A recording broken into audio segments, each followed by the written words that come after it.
Well, I'm here with Chris Rae, who looks like he's about to walk back into the Australian side, the Australian team, after a bit of time away. Chris, it must be a bit of a relief, is it? Oh, look, it's a relief to have it all done, to achieve what I set out to achieve, at least at this point. Big relief. What's it been like for you being out of the sport?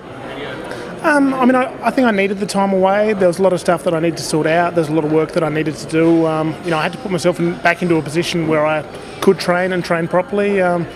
It's just awesome to be back though. You're coming back to a competition which has probably moved on since you were last here, because you've been in the sport for so long and you took some time out. I would imagine the level of competition has moved on a bit? The super heavyweight class, looking towards the people that are going to be there for the Commonwealth Games, is probably the strongest that it's ever been.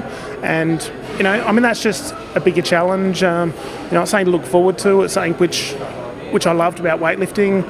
It wasn't just about lifting big weights. It was competing against people. And, the better the competition, the more I like the comp.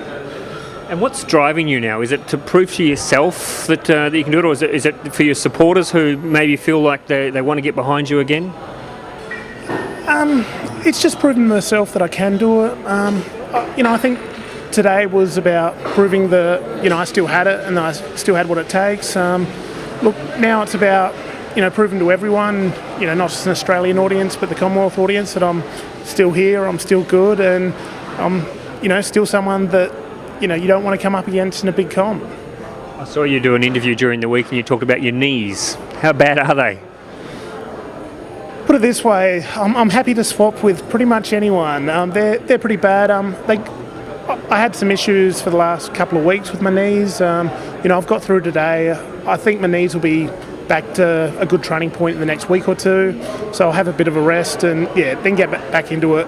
One of the problems with being an old weightlifter is you've done a lot of work, and the knees, generally the joints have taken a fair toll. So is it a fact of life when you've been lifting for a long time that you are usually lifting in some sort of pain?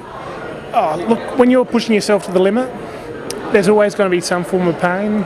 Look, I wish I had the knowledge that I had now when I was lifting when I was 18 years old or even 16 years old. I think I could have alleviated a lot of the issues that I have now, but one of the things that you learn over a long time is how to look after your body. And when you're 18, you're invincible. By the time you're 30, you realise that you are definitely not invincible. A tough question to finish on.